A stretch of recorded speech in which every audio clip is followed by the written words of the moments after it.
Welcome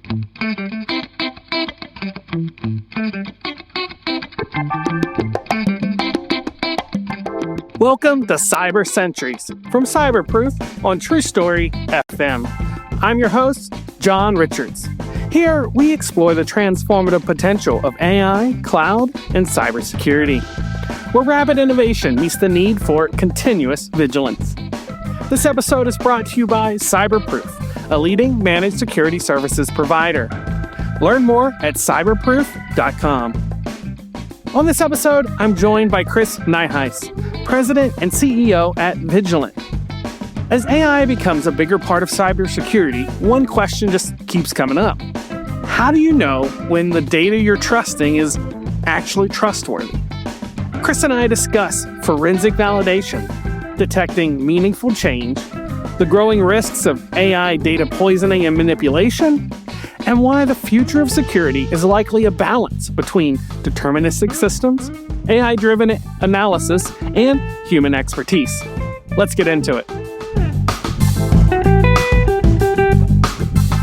Today, I am joined by Chris Nyhuis. Chris, thank you so much for coming on the podcast. John, it is a pleasure, man. I'm really excited for today. It's going to be great. So, you're the president and CEO at Vigilant. I would love to hear about how you ended up there. Like, what was your kind of path to ending up in security and running a whole security business? Yeah, so it was interesting. I actually didn't set out to go into the cyber world or even technology at all. I mean, back then, I graduated from high school in 95, went into college, went into paper science and engineering, and nothing technical. Now, what was interesting is I think I was running from my inner tech guy because, I started programming when I was, I think, 4, something like that, on Commodore 64s, and oh wow, you'd get a magazine in the mail that would walk through a whole, program that you would write, and you'd have to, figure out why I had a semicolon off and it didn't all work, and it was really frustrating.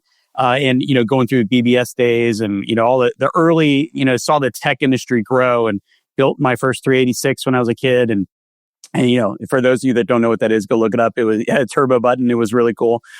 Sped it up. But I was running, I think, from that. And I ended up working at this trucking company. I was routing trucks, and their main shipping computer went down. They were losing tons of money. And my GM heard that I knew how to fix computers. And the nearest IT guy was 4 hours away. So he's like, run. I'm like, why? And he's like, I'm losing tons of money. Run. Go fix it. So I went down there. It ended up and the RAM just needed to be reseated. But by the time I got back to my desk, I had a job in IT.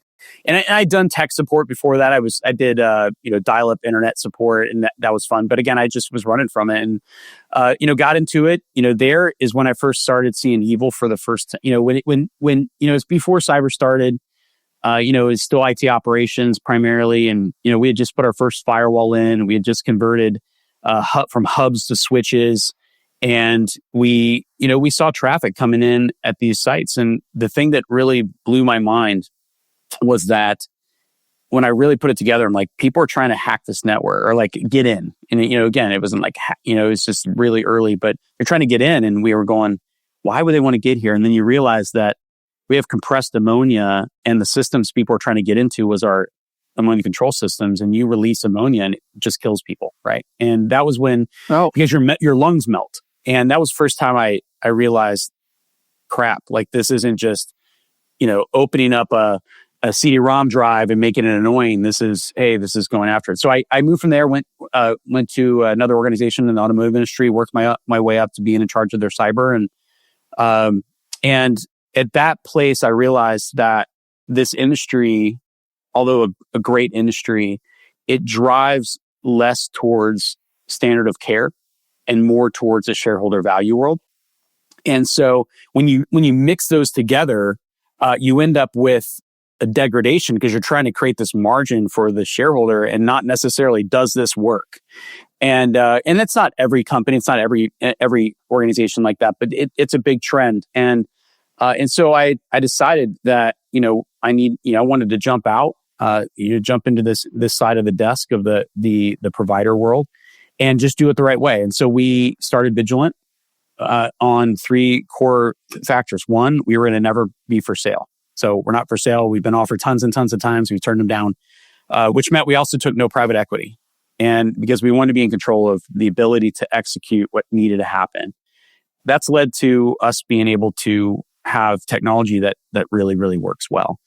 We wanted to invest in our team. And then we also decided that we would take 25% of our profit and put that into orphan care around the world and also anti-human trafficking efforts. So, wow, I love hearing that. So you just started out and said, "Hey, we've got these core principles. We're going to build on those."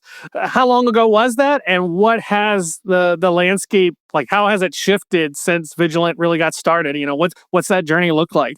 Yeah, so that was in 2008 when we started. What was interesting about there's two landscapes I'll talk about if you're okay with it. One, the buyer, like the consumer, and then the other one is, and just the industry in general. And then the other one is the threat actor. And the consumer, which one do you want me to start with first? Consumer? Consumer, yeah. All right, cool. So the consumer is interesting. 2008, we were right in the middle of the crash. And that's something I've noticed that, over the life of Vigilant, we've been through three, and we're in our third recession. And in recessions, you see this major contraction, right? Inside of a business. And so they tend to choose to purchase things that help them contract. So like in 2008, people didn't want to buy cybersecurity, even though we had tech that really was brand new to the market. And so what we ended up having to do was pivot to fund Vigilant, and we ran network cables and, during the day and at night, and we consolidated people's networks, and we used that to fund Vigilant. And what's interesting about the buyer, though, is back then, people didn't really want to buy cybersecurity. They didn't think it was important. But then you had this small microcosm with inside organizations like the OGs of the cyber world now that knew it was important, but they were fighting their business, right? And so they became our primary clients. But what was interesting about that is they knew what needed to be done and they had the skill set to do it, but they didn't have the funding or to build a team. And so out of that really became that MSP SOC as a service type model, because they're like, hey, can you bring the tech and the people?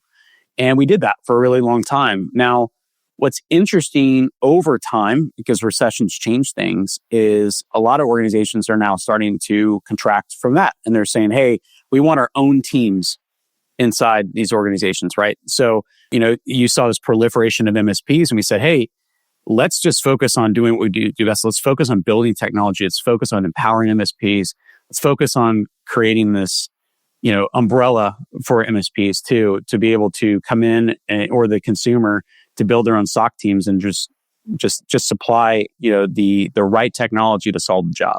So how has AI coming in impacted that? As you see folks looking to contract, we're hearing so much about, well, we're going to try to throw AI in to solve that. Obviously opening up a can of worms as well on both the power it brings, but also vulnerabilities, new attackers are using it. So, you mentioned that aspect of like how you are handling it. What has that meant for Vigilant and how you take those kind of core security principles and apply them in a world where now, AI is causing everything to accelerate so fast and opening up all kinds of new threat vectors? Yeah, so I think what's happened is you have this industry that I think has been diluted, right, in capabilities. And if you talk to people when they don't have their business, their company's hat on, they'll tell you that. It's been an industry that's been diluted. I think it's been mostly diluted because of the way that cyber's been marketed. Can you maybe explain what you mean by diluted in this sense? Yeah, for sure. So money is what fuels the growth of anything, right? And so if you look at the way the consumer buys things, right, they look at these marketing clearinghouses as the guiding light, right? What did this company say? What did that company say? And so then those companies create these top 10 lists, which are really driven by whoever paid the most, right? And not necessarily does it work, right? And it also drives things like, what does society want a business to look like? And then they make those the criteria too. And so then the decision maker goes to that and they go, well, we're going to buy what's on the top of that list. When in reality, what's on the top of that list may not actually work. And if you look at the statistics that are out there and you put those two together and you go, wait, threats have increased magnificently. Incidents have increased magnificently. they're not slowing down. You see that the average time to detect a threat is now 287 plus days. And it used to be 90 days, 10 years ago. Something's wrong, but yet we keep buying the people in the top of these lists, right? And so, so I think the marketing of it is a problem. I think the other thing is that the marketing of it has driven fear. And it's caused this scenario where, people will buy something and not really decide based off the data that's there, but they'll decide basically on how it makes them feel. And so that becomes a very, you get this buying whiplash that's there. But the other thing too is that it enables the next best thing to come in when something you had already might have already been working, right? And so you keep going all over the place. And then the third thing that's happened is the C-level has been targeted in this I'm better than you type thing. And there's a great scenario. We had a client that reached out and they said, our CEO's pissed. I'm like, why are they pissed? And I knew the CEO. I'm like, what's going on? They said, well, they went to their CEO roundtable and everyone pulled out these scorecards they were getting in email, right? And I'm not going to name names of companies, but the scorecard. And they looked at it and they drive through the scorecard and he got an F and everyone else had B's and A's. And he's holding you guys responsible. I'm like, well, let me look at this scorecard you got. So we're looking at it. We're like, there's no way possible that they could even have known what's there to make sure to give you an F. And so we went through it and they were definitely not, they were not an F. And in fact, they had better security than their peers.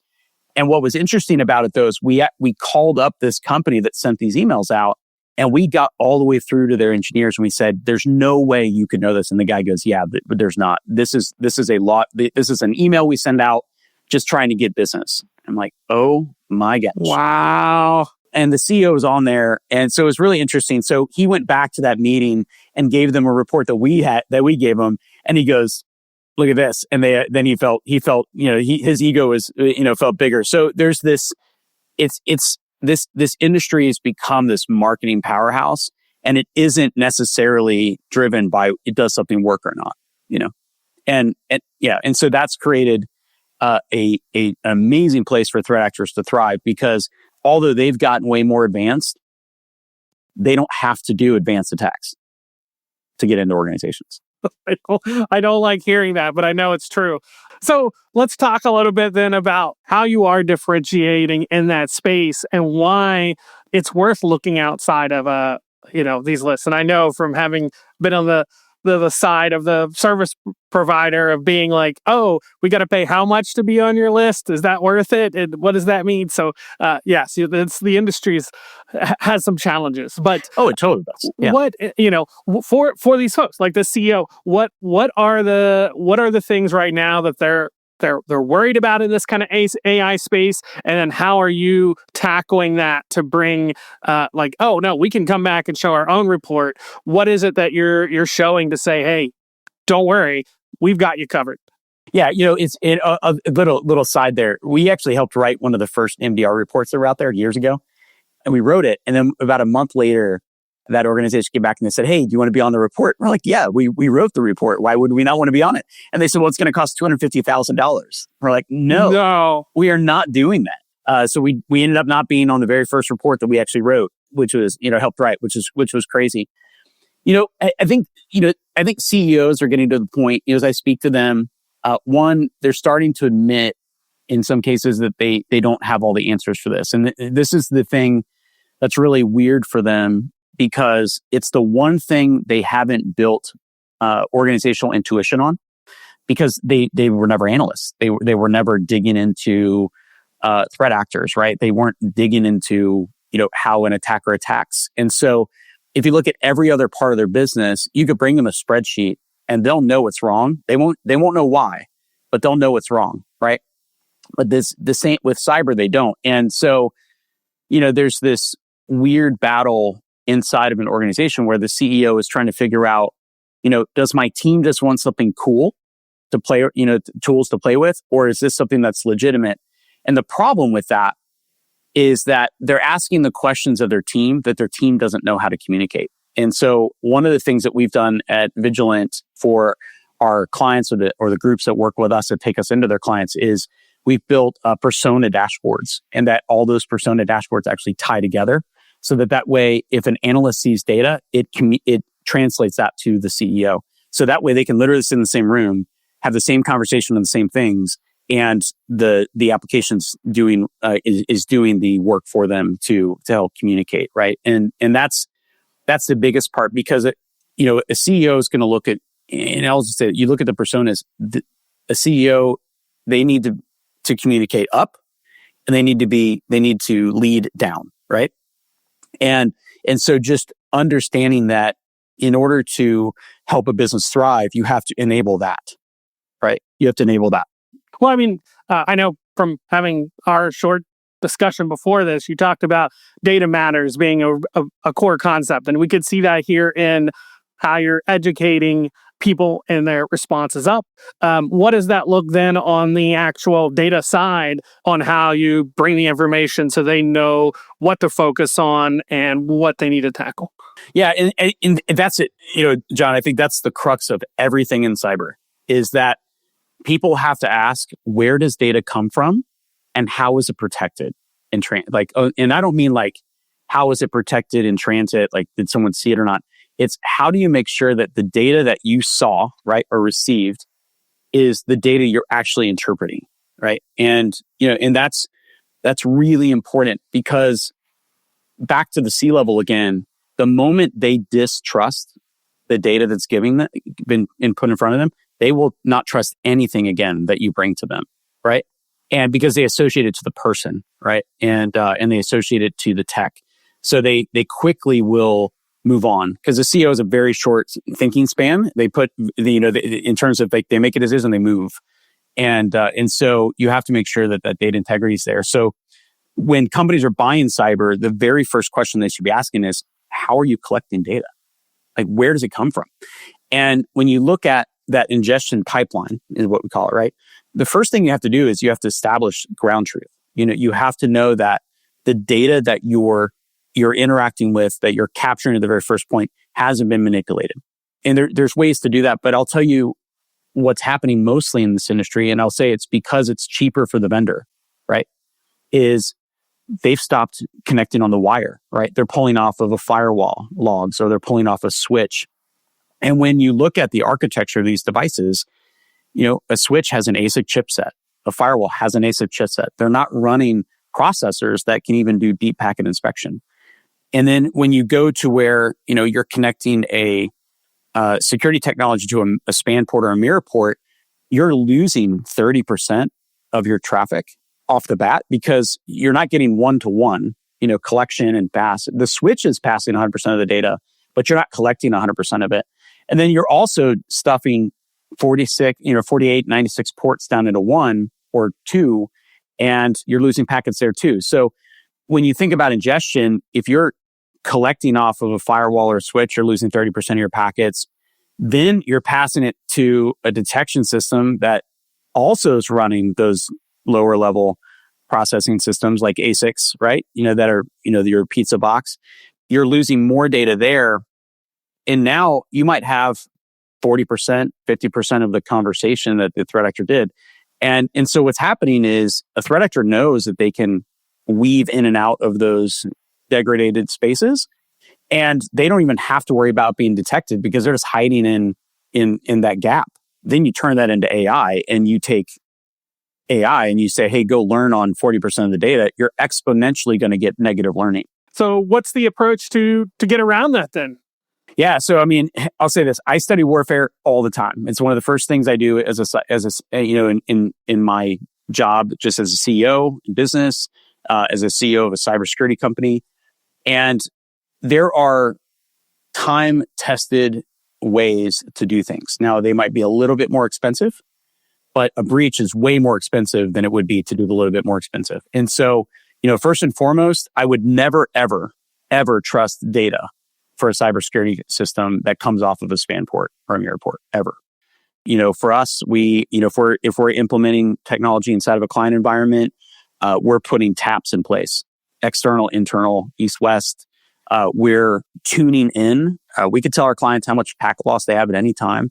You should really tune in and have teams that are focused on what that packet loss is, or diffing the logs that happened and the logs that you captured. So that way you can tune that in as near to zero as possible. And that's one of the very first things you should be focusing on. Like if you deploy anything cyber, before I even look at an event, that's what I look at first. Because if that data is not right, the event could be absolutely wrong, right? It could be a false positive. It could be true positive, but it didn't detect it. AI could learn incorrectly.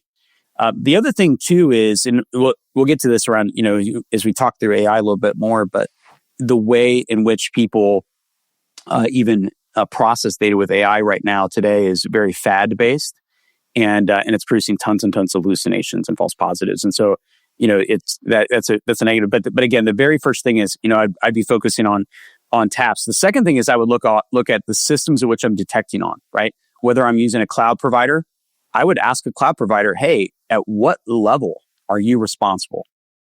And that will tell you really quickly where your boundary with them exists and where it doesn't. And what you'll find is that most of the collection in cloud environments or just even in virtualized environments all happen mostly in a virtualized way down into the lower stack, right? And you're really up in the application and presentation tier, and you're virtualizing down. So you end up with, again, it's just this data loss that no one's talking about. But I would 100% put physical detection systems in. Like we have a physical sensor that we deploy inside client environments. We build it overstacked for the client infrastructure, so that way it can buffer up. We have enough storage in there to store PCAP, that full network flow.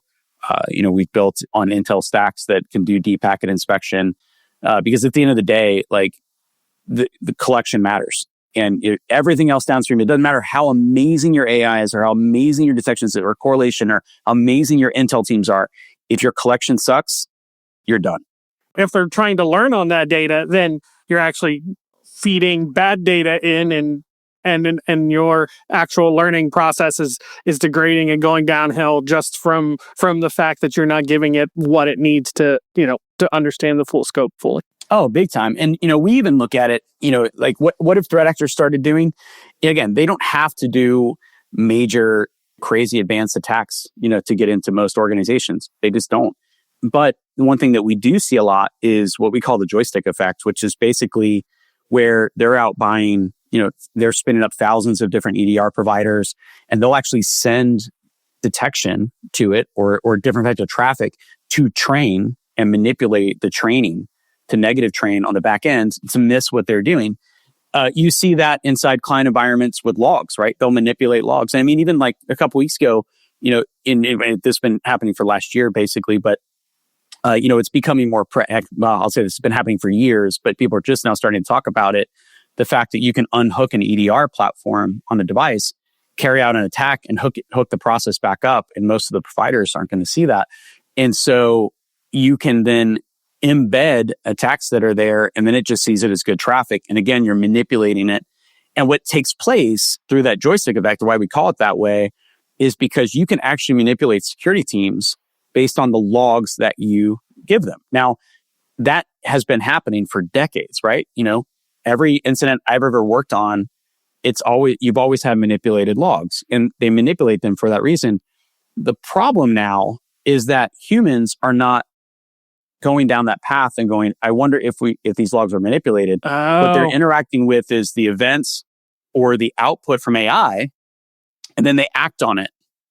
And so we've missed the connection between, is this manipulated anymore? And we go right to that, right? Yeah, it's like missing that step of, like, it's assuming what it's getting is correct, and then you're just building off this kind of house of cards or whatever doesn't really exist, but you think it does. You're using all these tools, and as you mentioned earlier, it doesn't matter how good they are. If the underlying data had been manipulated or adjusted there, you think you're going down the track and you figured it out, or that everything's okay. But in reality, you've actually, to your joystick metaphor, you've been manipulated over to believe that when the real problem's somewhere else. Yeah, and you have no idea it even happened. And even worse, you have no forensic ability to know it did either, or not. So you say forensic here. Talk me through what you mean by forensic in this case and how it solves or helps people address this issue of, oh, my logs were manipulated or adjusted and I didn't even realize it. One of the things around, cyber, when you look at detection, right? Anything that's happening in a device, if that device is controlled, could be manipulated. So you have to always assume that it is, right? What can't be manipulated, which is, and I'll say this, you know about the OSI stack, right? OSI layers. Yeah. Go learn about the OSI stack. It's really important. TCP/IP model, if you don't know it already. A lot of people are down on OSI and TCP, and I'm like, it's like literally the core of a lot of this. But when you look at the higher you go in the stack, the easier it is for an attacker to hide, right? And so it's harder up there. The lower you go, the harder it is for them to hide, right? Because you have more information up here, you have less information down there. They've got to manipulate protocols, things like that down low.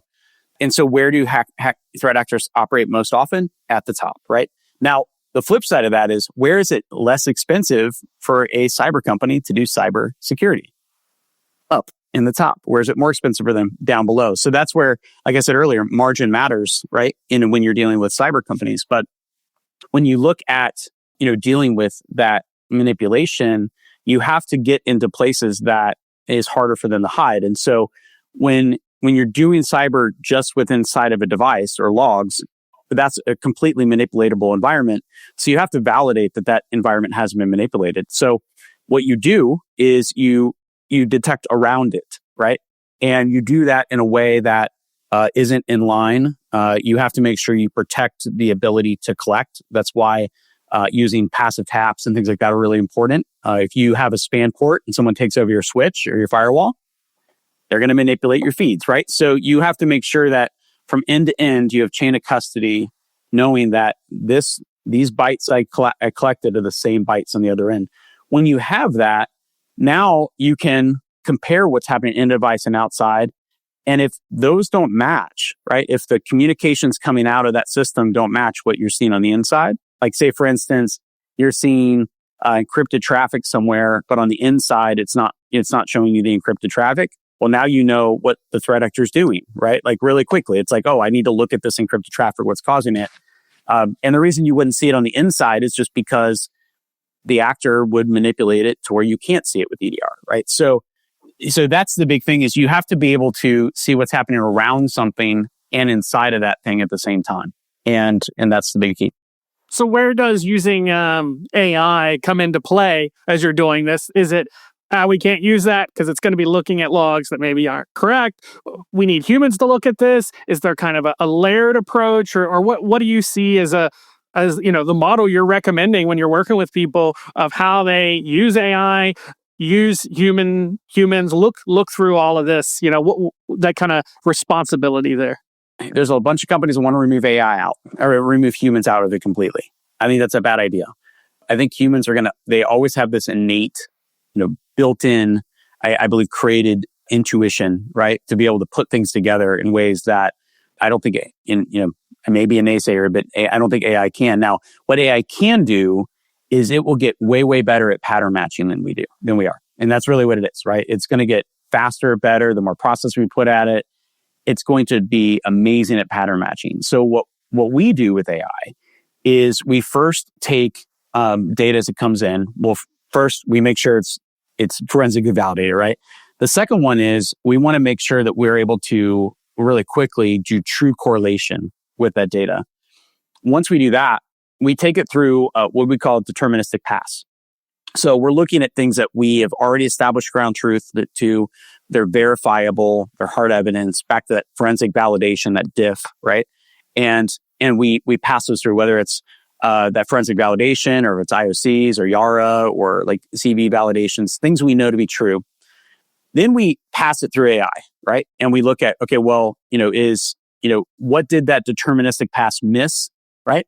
Let me say this. What does AI assume it missed or think it missed? Because AI will hallucinate, right? And so, but what's happening in that case is we're limiting the focus of that AI. So we get less hallucination, less token usage, and we're able to validate okay, we're not validating what deterministic saw because we already know it's validated. We're looking for comparatively, what did deterministic miss? And then we feed that back through deterministic to say, okay, take another pass and see, did you miss this? It's like, oh yeah, we did. Great. Okay, cool. Let's feed it back in AI again. We keep doing that until we get to 0 passes. And then we take it to a human for judgment and context, right? And that's reduced detection time by literally 11 months, so like, in times of that. And so we're able to reduce it very, very quickly. And just by driving judgment and context. Now, I'll say this, the tactics have been around for thousands of years, right? Like, these things don't change. And, like I was saying before, looking at the outside and the inside, that's how you tell someone's lying, right? Like, that's the whole point of a lie detector test, right? So these concepts aren't different. It's just that humans forget. And then they start over at ground base again. And I think the AI industry is doing that. It's the next best thing. People are like, oh, forget all this other stuff. Let's focus on AI. Well, yeah, it's easy. You see something new and shiny and you get distracted and are like, let me try this. Now, for our audience out there who's listening, maybe we got somebody out there who says, you know what, maybe I'm just running a EDR right now and actually, maybe I should be thinking lower, going deeper. I want to learn more. What Vigilant does. What's the best way they can learn about this and understand what Vigilant offers and maybe get in contact with somebody to see about, implementing it on their own environments? Sure, absolutely. You can go to vigilantdefense.com. We post a lot on LinkedIn, Twitter. We didn't do that a lot of that over the years. We just focused on cyber and we went, wait, we probably should tell people more about this. On our website, vigilantdefense.com, there's a research tab. We just found all kinds of craziness in the open source software world. Back in March, you can read one of the highlighted posts there are just around open source software. And really, I'll say this: there's a lot of attackers are now going after open source software maintainers. They're getting access to their tokens and they're embedding malware into code into open source. And because a lot of these open source platforms or the software are not pinned to the version, it does auto updates. And so literally the last 4 months, remote access Trojans have been getting deployed to hundreds of millions of systems and people don't even know it. But you can go read that on our website. It's pretty interesting. We did a deep analysis on GitHub. I like the projects on GitHub. And we wrote some software for free. It's called Runner Guard. But basically you can download that and point it at open source software that you use and it'll validate those systems continuously, but also tell you if they're secure, if they're set up secure or not. So go to our website. There's a lot of information there. If you're an MSP or you're a provider, reach out to us. We'd love to enable you with the technology we have. There's a lot of MSPs that are getting sued now because they're putting tech in and they're the responsible party, and their clients are suing them for a breach. And so we have guaranteed no breaches for our clients, and which we can talk about. And it's been that you can do cyber. I'll just say this: you can do cyber well and methodically, and keep yourself out of a world of hurt, right? Or you can follow the new fad and you can be like everybody else and, have breaches all the time. Yeah, no, thank you. And I'll make sure we, if you want to check that out, either the report or Vigilant itself, we'll have links to that in the show notes. Chris, thank you so much for coming on here. This has been so informative. Excited to hear about what you are doing and looking forward to what comes next for y'all. But yes, thanks for coming on here as a guest. John, thanks a lot. It was a great time, man. I really enjoyed it. It was awesome.